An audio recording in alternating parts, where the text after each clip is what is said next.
Olá, sejam bem-vindos ao canal Biologia com a Aline Luna.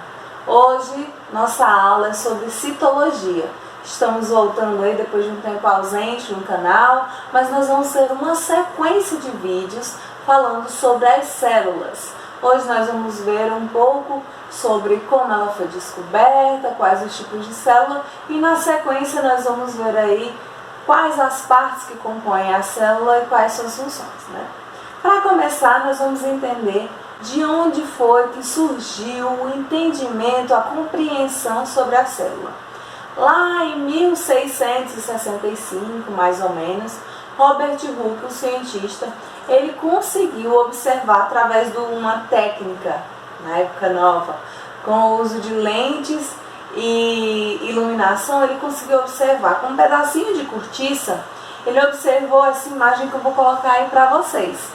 Nessa imagem ele percebeu que a estrutura dessa cortiça ela era como se fossem pequenas salas vazias e o que ele chamou de célula ou célula, né? Hoje nós chamamos de célula. Hoje nós sabemos que o que ele viu na verdade eram células que já morreram, né? Do material vegetal. Essa visualização ela só foi possível com o uso de lentes, com a técnica de uso de lentes e iluminação que foi desenvolvida por Leeuwenhoek, né? Ele também usufruiu dessa técnica para observar organismos pequenos, né? E essa técnica permitiu o descobrimento e ao longo do tempo a gente tem o desenvolvimento de novas técnicas do que hoje nós conhecemos por microscópio, né? Nós temos aí microscópio ópticos, que são os microscópios mais comuns de serem vistos em escolas. Temos também microscópios eletrônicos, que são utilizados aí para visualizar coisas ainda pequenas. Vou mostrar aí uma escala para você do tipo de micro-organismo, do tipo de estruturas que são observáveis a olho nu, que são observadas através de microscópio óptico e através de microscópio eletrônico.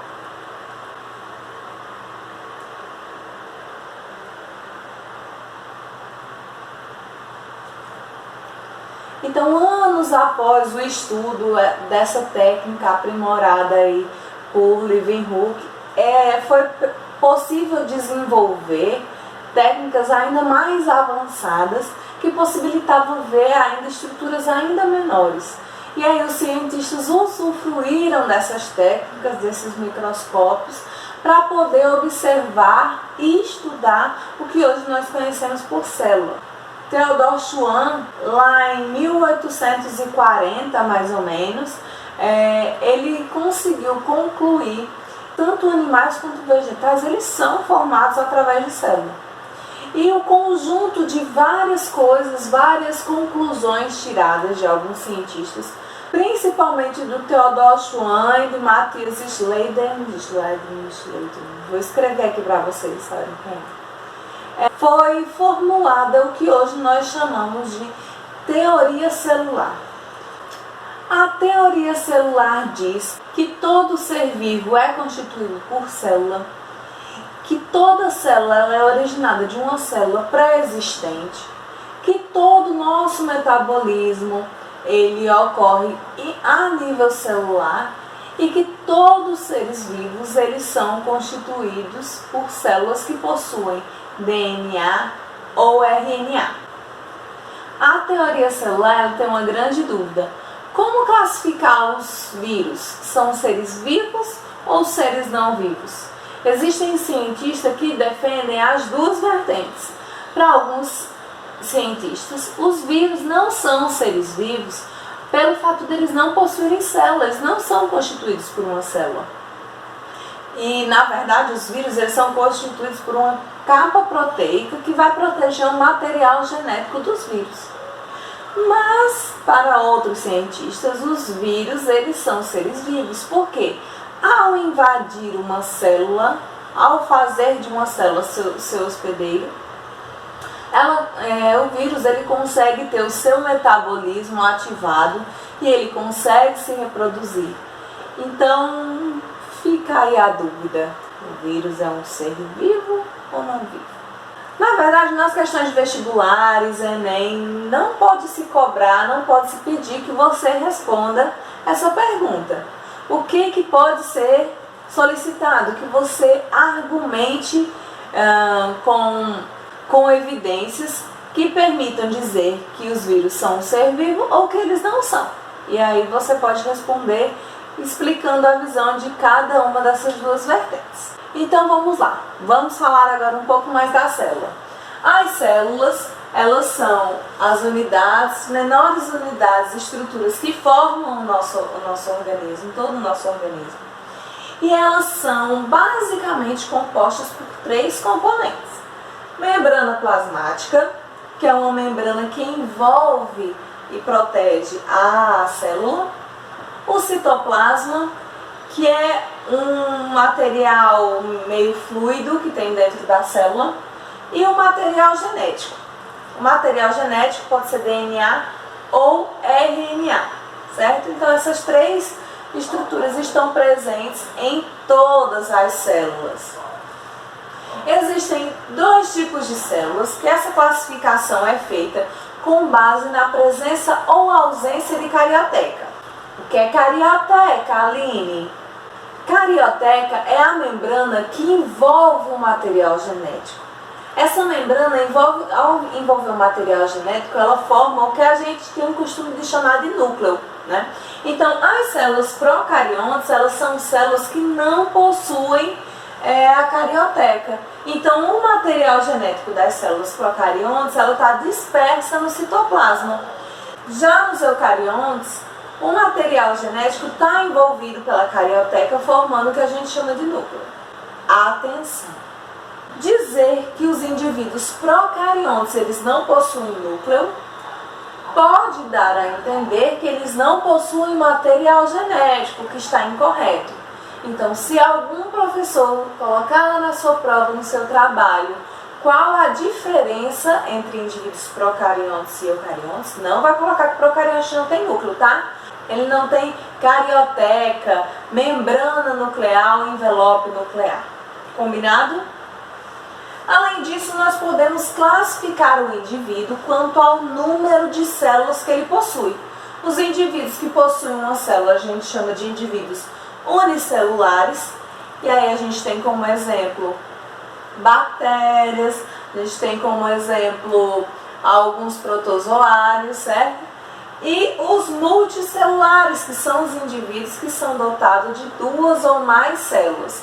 Pode ser chamado de multicelulares ou pluricelulares, ok? E a gente vai ver agora quais as principais diferenças entre as células animais e vegetais. Vou colocar a imagem aí de uma célula animal para você ver, tá?